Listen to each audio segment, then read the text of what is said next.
एक बार शांत होके बैठ जाए। हमें पता है कि आपका उत्साह काफी है, लेकिन एक बार आप शांत होके बैठ जाएं। मोदी जी को जय श्री राम। एक बार शांत होके बैठ जाएं। आदरणीय हमारी माताएं बहनें भाई बंधु से हाथ जोड़ के आग्रह, आप बैठ जाएं। रोशन हो गई पेशम की धरती आपके आने से। रोशन हो गई आपकी धरती, पेशम की धरती आपके आने से। यूं ही आते रहिएगा आप किसी किसी बहाने से। मैं आदरणीय बाबूलाल मरांडी जी प्रदेश के अध्यक्ष से आग्रह करती हूं कि आप अंग वस्त्र और मोमेंटो देके यशस्वी प्रधानमंत्री जी का सम्मान करें।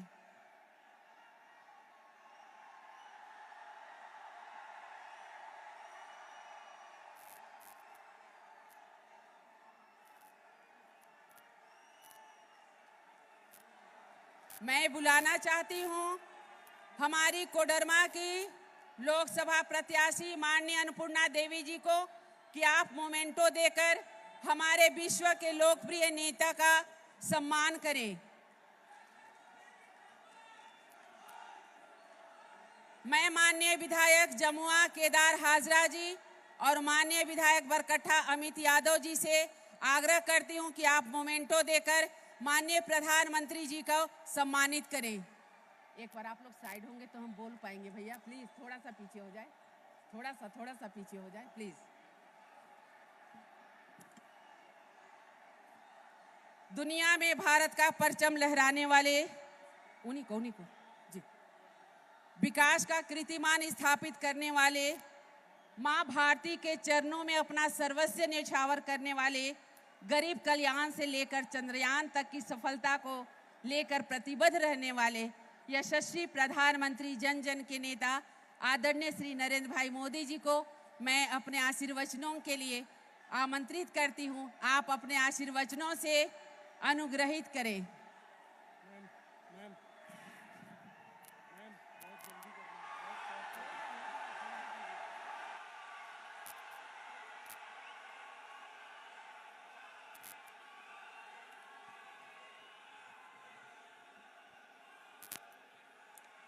भारत माता की,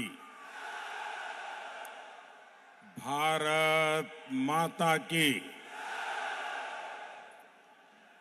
कोडरमा और गिरिडीह को जोहार। मां चंचला देवी की पावन भूमि को मैं प्रणाम करता हूं। मैं पारसनाथ पर्वत को भी श्रद्धापूर्वक नमन करता हूं।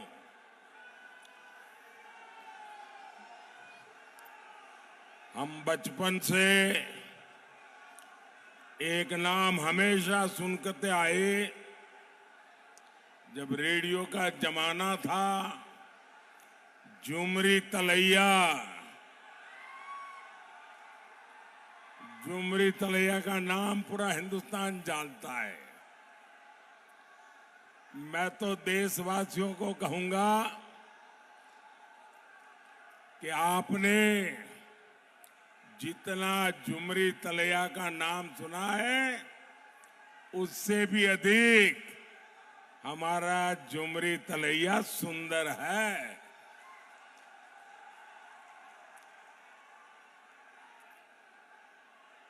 बेटे आप बैठे आओ, थक जाओगे बेटा,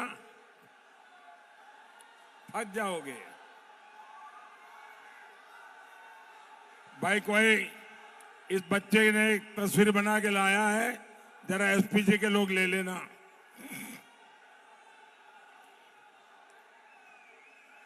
बेटा पीछे अपना नाम पता लिख देना।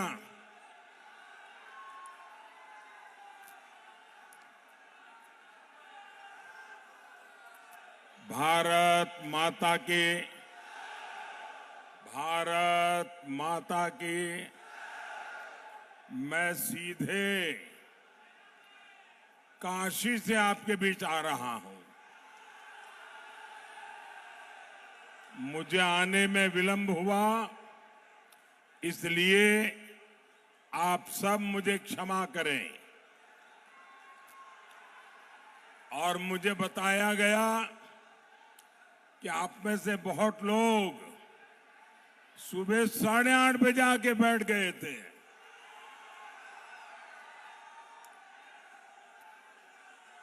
मैं काशी से भगवान विश्वनाथ का, भोले बाबा का आप सबके लिए आशीर्वाद लेकर के आया हूं।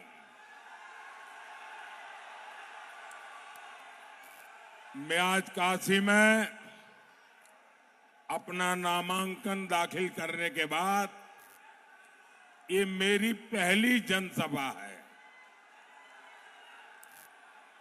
और मैं देख रहा हूं कि काशी हो या कोडरमा या गिरिडीह, एक ही बात गूंज रही है। फिर एक बार, फिर एक बार, फिर एक बार। साथियों, जितने लोग यहां दिखते हैं ना, उससे डबल लोग बाहर हैं। ये आपका प्यार, ये आपके आशीर्वाद, ये आपका उमंग, मैं आपको शत शत नमन करता हूं। साथियों, काशी के लिए मैं पीएम नहीं, एमपी हूं। कोडरमा और गिरिडीह वालों को भी यही समझकर वोट डालना है, मोदी ही आपका एमपी है, मोदी ही आपका पीएम है।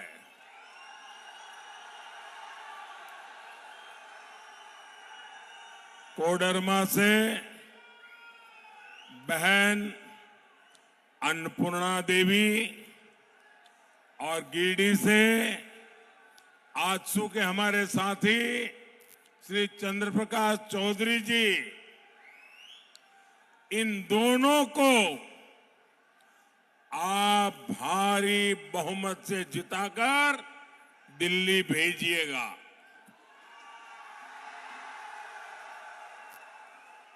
आपका एक एक वोट देश में तीसरी बार मोदी की मजबूत सरकार बनाएगा। इनके अलावा आपको दिलीप कुमार वर्मा जी को, जो गांडे विधानसभा से चुनाव लड़ रहे हैं, उनको भी जिताना है। साथियों, जब एक मजबूत सरकार होती है तो वो सबसे पहले देश का हित देखती है, देश के लोगों का हित देखती है। लेकिन जब देश में कांग्रेस जैसी कमजोर सरकार होती है तो वो देश को भी कमजोर कर देती है। ऐसी कमजोर सरकार कभी भी देशवासियों का भला नहीं कर सकती। कोडरमा और इस क्षेत्र के लोगों को इन्होंने दशकों तक कमजोर सरकारों का रवैया देखा है। कांग्रेस की कमजोर सरकारों ने देश को नक्सलवाद की आग में झोंक दिया और नक्सलवाद ने देश का बहुत नुकसान तो किया ही किया, लेकिन मेरे देश की अनेक माताओं को, उनके सपनों को कुचल डाला है। जो बेटे नक्सलवाद की राह पर जाके बंदूक उठा रहे थे, उन्होंने खुद को तो बर्बाद कर दिया, उस परिवार को बर्बाद कर दिया और उस मां को जिंदगी भर रोते रहने के लिए मजबूर कर दिया। इस आग में वामपंथियों ने भी अपनी रोटियां सेकी। ये भाजपा की सरकार है जिसने देश में नक्सली हिंसा पर लगाम लगाई। मोदी को चुनौतियों को टालना नहीं, मोदी को टकराना आता है। और जब फौलादी हौसला हो, जब हौसला फौलादी हो, तो बड़े से बड़ी चुनौती भी चरण चूमने लग जाती है। आज पूरे देश में नक्सलवाद का दायरा बहुत सिकुड़ गया है, बहुत सिकुड़ गया है। और मैं कोडरमा की इस धरती से सभी देशवासियों को एक गारंटी दे रहा हूं, आतंक हो या फिर नक्सलवाद, मोदी अपने तीसरे कार्यकाल में इन पर बहुत बड़ा प्रहार करने का संकल्प ले चुकी है। मोदी झारखंड को फिर से नक्सलवाद का गढ़ नहीं बनने देगी। मैं अपने नौजवानों की जिंदगी तबाह नहीं होने दूंगा। मैं उन माताओं की कोख छीनने नहीं दूंगा। वो दिन दूर नहीं जब पूरी आदिवासी बेल्ट खून खराबे से मुक्त होगी, और ये मोदी की गारंटी है।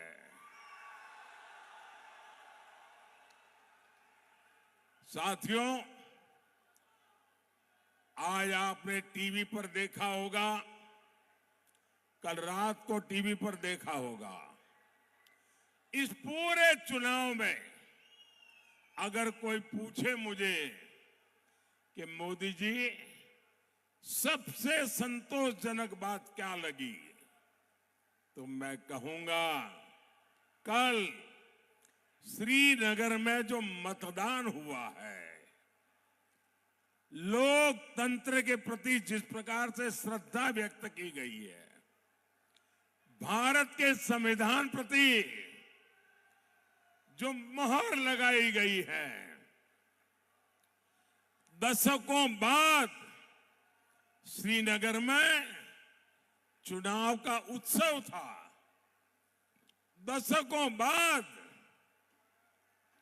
श्रीनगर के चुनाव में इतना भारी मतदान हुआ और लोग उमंग और उत्साह से भरे हुए थे, और लोग कह रहे थे कि 370 जाने के कारण ये संभव हुआ है। लोग कह रहे थे मोदी के आने के बाद संभव हुआ है। इस एक घटना से ये बात साफ हो जाती है कि मोदी के काम की दिशा सही है। और मोदी के प्रयास सही परिणाम लाते हैं, ये श्रीनगर का कल का मतदान पूरे देश के लिए संतोष का, उमंग का, उत्साह का अवसर है। और इसलिए भाइयों बहनों, मेरे लिए और जो लोग धारा 370 को लेकर मोदी को दिन रात गालियां दे रहे थे, कान खोल के सुन लो।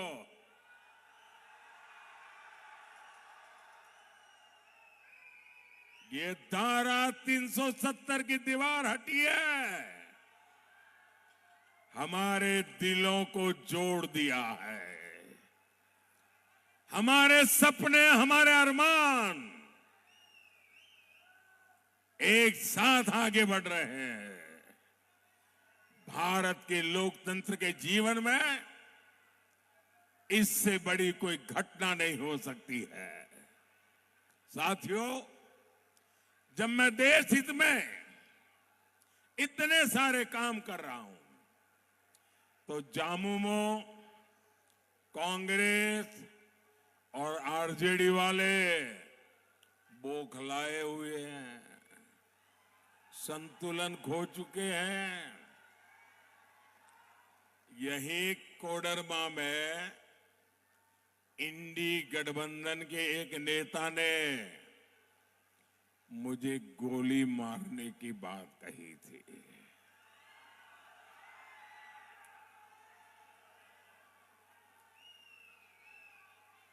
ये जो गोली मारने के सपने देख रहे हैं ना, जो मोदी के कब्र खोदने के सपने देख रहे हैं,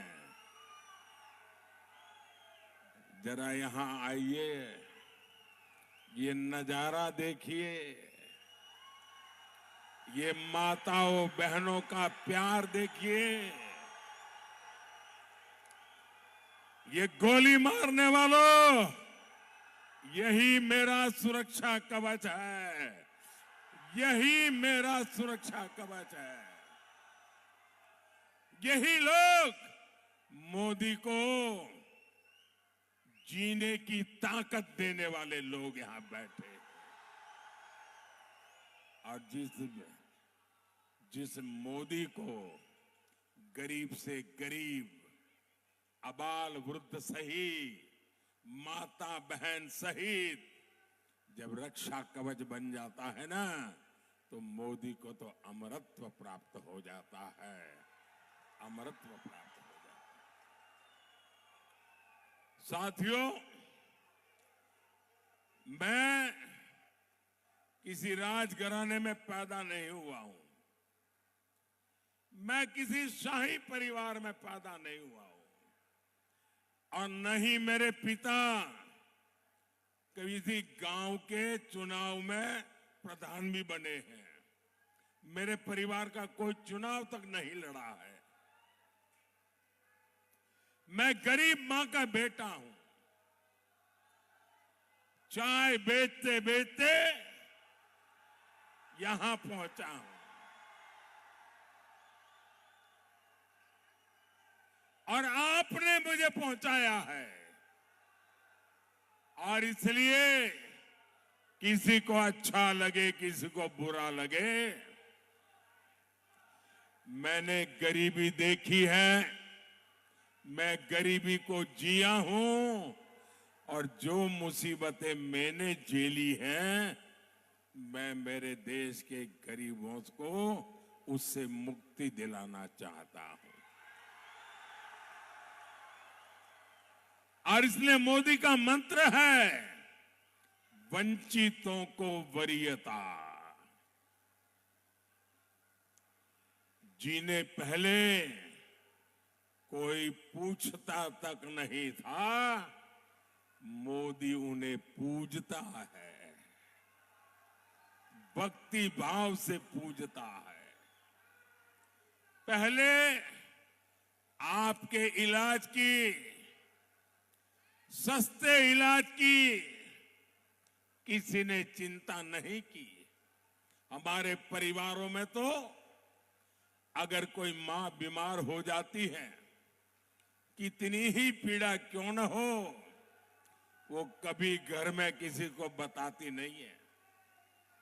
वो दर्द सहती है, पीड़ा सहती है। एक मिनट भैया प्लीज मुझे बोलने दीजिए। वो दर्द सहती है, पीड़ा सहती है, लेकिन अपने परिवार में किसी को अपनी बीमारी के विषय में बताती नहीं है, क्योंकि उसके मन में एक ही भाव रहता है कि अगर परिवार में सबको बीमारी का पता चल जाएगा तो इलाज कराने का खर्चा कहां से लाएंगे, ये लोग कर्ज में डूब जाएंगे। अरे मैं 2-4 साल मुसीबत झेल लूंगी फिर चली जाऊंगी, लेकिन मैं बच्चों को कर्जदार नहीं बनाना चाहती। मेरे देश की हर माता यही सोचती है। लेकिन माताएं बहनें,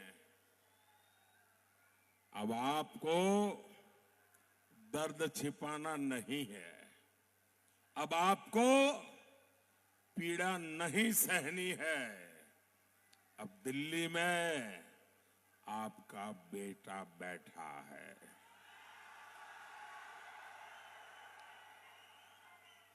अब आपके इलाज की चिंता ये आपका बेटा करेगा। आपको एक पाई का खर्चा नहीं होगा, इलाज मैं करवाऊंगा।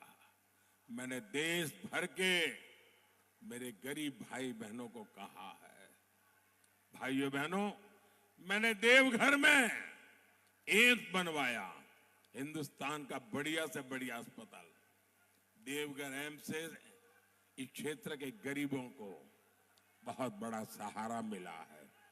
मोदी ने उन्हें अस्पताल में 5 लाख रुपए तक मुफ्त इलाज की सुविधा दी है। हर गरीब का सपना होता है उसके पास पक्का घर हो। अगर आपका बेटा दिल्ली में बैठा हो और आप झोपड़ी में रहे, आपका बेटा दिल्ली में बैठा हो और आप कच्चे घर में रहे, इस बेटे को मंजूर नहीं है। मैं हर गरीब परिवार को पक्का घर देना चाहता हूं। अब तक 4 करोड़ परिवारों को पक्के घर दे चुका हूं और तीसरे टर्म में आऊंगा। जो बच गए हैं ना, उनको भी पक्का घर दे के रहूंगा। ये मोदी की गारंटी है। मोदी ने कोडरमा, गिरिडीह में गरीब परिवारों को 1.25 लाख से ज्यादा पक्के घर बना के दिए हैं। और मेरी आपसे प्रार्थना है, आप जब गांव-गांव जाएंगे, अभी भी कहीं कोई नजर आए आपको जिसको पक्के घर की जरूरत है, उसका नाम पता लिख दीजिए, मुझे भेज दीजिए और उस मां बहन को कह देना कि मोदी की गारंटी है। तीसरी बार जब आएगा तो आपका घर भी पक्का हो जाएगा। मेरे लिए आप ही मोदी है, गारंटी दे देना। 7-8 साल पहले तक यहां करीब 2 लाख घर ऐसे थे जहां बिजली नहीं थी। मोदी ने अब उनके जीवन से अंधेरा दूर किया है, उनका घर रोशन किया है। मुफ्त राशन की योजना से भी यहां लाखों परिवारों को फायदा पहुंच रहा है। आज इतने साल हो गए, 80 करोड़ लोगों को मुफ्त में राशन मिल रहा है। मेरे पहले सोनिया बहन की एक रिमोट वाली सरकार चलती थी 10 साल पहले। उस समय के प्रधानमंत्री को पूछा गया कि आपके पास अनाज बिक रहा है, सड़ रहा है, आप गरीबों को क्यों नहीं देते? उन्होंने कहा मैं गरीबों को इतना दे नहीं सकता हूं, हमारे पास इतना नहीं है। जब आपका बेटा वहां बैठा ना, भूख क्या होती है वो मैं जानता हूं। और बच्चे भूखे होते हैं तो मां रात भर आंसू पीती रहती है, वो मैंने देखा है। और इसलिए मैंने तय किया, मैं गरीब का चूल्हा बुझने नहीं दूंगा। मैं गरीब के बच्चों को भूखे सोने नहीं दूंगा। और इसलिए 80 करोड़ लोगों को मुफ्त इलाज पहुंच रहा है। और मेरे भाइयों बहनों, लिख के रखिए, तीसरी बार आने के बाद अगले 5 साल भी मुफ्त राशन मिलता रहेगा। 4 लाख परिवारों का भी यहां पीने का शुद्ध पानी मिल रहा है। यहां लाखों किसानों को पीएम किसान सम्मान निधि का भी लाभ मिल रहा है। गरीब का ये बेटा आपके जीवन से हर परेशानी को समाप्त करने में जुटा है। और इसलिए मुझे आपका आशीर्वाद चाहिए, ताकि जो छूट गए हैं मैं उन लोगों तक भी मेरी ये सारी कार्यक्रम योजनाएं सुविधाएं पहुंचा सकूं। साथियों, जब दिल्ली में कांग्रेस जेएमएम लेफ्ट की सरकार थी, तब खनिज संपदा से निकला पैसा उस क्षेत्र को नहीं मिलता था, सीधे सरकार के खजाने में और कुछ चोरों के जेब में चला जाता था। यहां तो अभ्रक की कितनी सारी खदानें रही हैं, आपको क्या मिला? कोडरमा और गिरिडीह, उसको भी नाम मात्र के लिए कुछ मिल गया तो मिल गया। मोदी ने कहा ऐसा नहीं चलेगा। मोदी ने नई नीति बनाई, हमने डिस्ट्रिक्ट मिनरल फंड बनाया। अब मैंने तय किया है कि जिस जिले से खनिज संपदा निकलती है उसका एक हिस्सा उस जिले के लोगों की भलाई के लिए, उस जिले के विकास के लिए खर्च होना चाहिए। और इस योजना के तहत झारखंड को अब तक 12,000 करोड़ रुपए मिल चुके हैं। कोडरमा और गिरिडीह, उसको भी करीब 60 करोड़ रुपए उससे मिले हैं। ऐसे काम तभी होते हैं जब आपके लिए संवेदनशील हो ऐसी सरकार हो, आपकी परेशानियों के प्रति जो खुद परेशान होता हो, जिसको आपकी परवाह हो, तब होता है। भाइयों बहनों, मैंने लाल किले से कहा था और मैंने डंके की चोट पे कहा हुआ है, छुपा करके नहीं कर रहा हूं। मैंने कहा था मैं भारत को भ्रष्टाचार, परिवारवाद और तुष्टीकरण से मुक्त होना के लिए अपना जीवन खपा दूंगा। जेएमएम, कांग्रेस, लेफ्ट, इंडी गठबंधन इन सारी बुराइयों का सबसे बड़ा मॉडल है। आपने देखा यहां कांग्रेस के एक मंत्री के कर्मचारी और कर्मचारी का नौकर, उसके घर में से नोटों के पहाड़ निकल रहे। भाई, ये नोटों के पहाड़ इतने बड़े हैं कि गिनते गिनते मशीन हाँफ जाती है। मशीन, मैंने तो मेरे जीवन में कभी नोटों का ऐसा ढेर आंखों के सामने देखा नहीं, पहली बार टीवी पे देख रहा हूं। इसके पहले कांग्रेस के सांसद के घर से नोटों के पहाड़ निकले, ये भी पूरे देश ने देखा।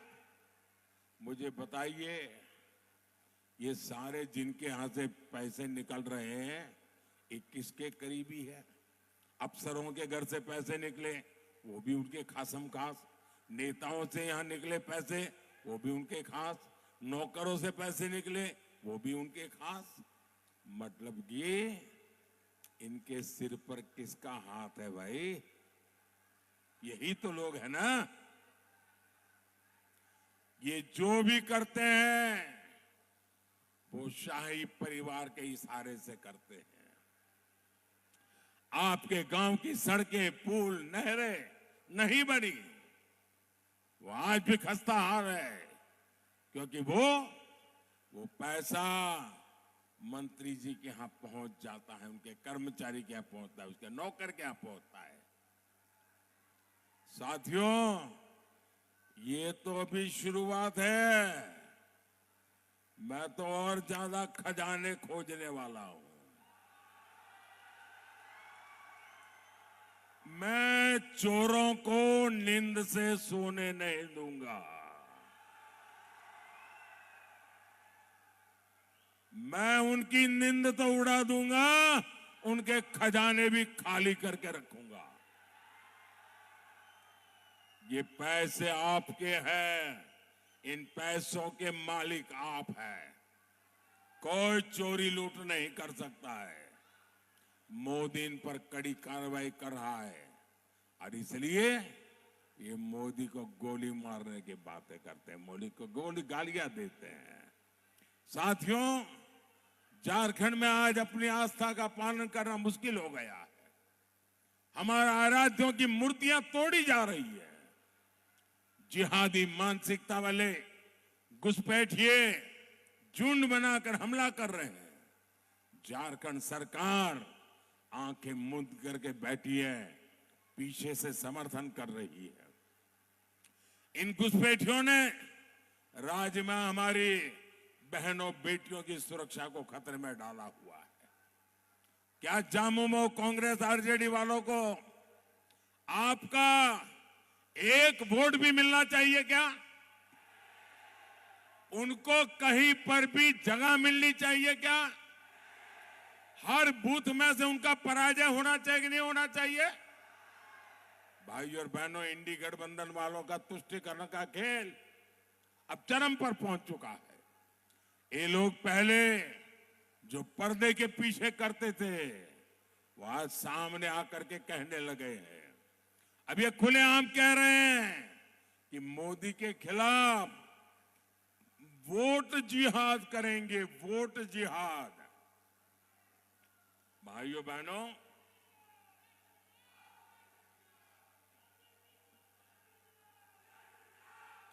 साथियों, 500 साल के बाद 500 साल के बाद अयोध्या में हमारे राम जी भव्य मंदिर में विराजमान हुए।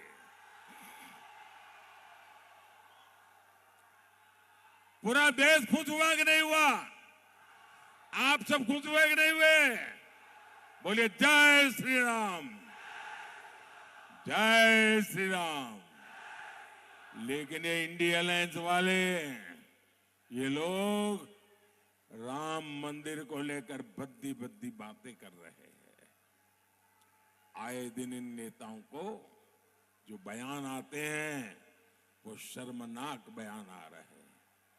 कांग्रेस के कुछ लोग तो ये तक कह रहे हैं कि कांग्रेस सुप्रीम कोर्ट के फैसले को बदलने की साजिश कर रही है। और कांग्रेस के ही एक वर्षों तक कांग्रेस के नेता वो आजकल कह रहे हैं कि कांग्रेस ने तो तय कर लिया है कि अब रामलला को फिर से टेंट में भेजेंगे। क्या आप रामलला को टेंट में जाने देंगे? क्या देश में ऐसा पाप उनको करने देंगे? रामलला भव्य मंदिर में रहेंगे कि नहीं रहेंगे? ये कहते हैं राम मंदिर को ताला लगा देंगे। भाई और बहनों, मोदी की नीति एकदम साफ है। हमारी माताएं बहनें हर परिवार की बेहतरीन प्रबंधक होती है, इसलिए देश उनके इस कौशल के सदुपयोग के बिना विकसित नहीं हो सकता। तभी मोदी माताओं बहनों की सुविधा और समृद्धि के लिए हर योजना बना रहा है। यहां बहुत बड़ी संख्या में बहनें सहायता समूहों से जुड़ी है। 10 वर्ष में 10 करोड़ बहनों को ऐसे समूहों से हमने जोड़ा है। हमने पहली बार बहनों के भी बैंक खाते खुलवाए और समूहों के भी बैंक खाते खुलवाए। आज मोदी लाखों करोड़ रुपए की मदद इन समूहों तक पहुंचा रहा है। मोदी ने संकल्प लिया है कि हमारी सरकार 3 करोड़ बहनों को, ये आपके लिए खुशी की खबर है, 3 करोड़ बहनों को मोदी लखपति दीदी बनाएगा, लखपति दीदी बनाएगा। साथियों, विकास के जन कल्याण के काम तेजी से पूरे हो, इसके लिए आपको बड़ी संख्या में मतदान करना है। घर घर जाना है, ज्यादा से ज्यादा मतदान करना है। हमें हर सीट नहीं, हर बूथ को जीतना है। आप घर घर जाइएगा और कहिएगा कि मोदी जी ने आपको जो हार कहा है, नमस्कार कहा है। और इस चुनाव में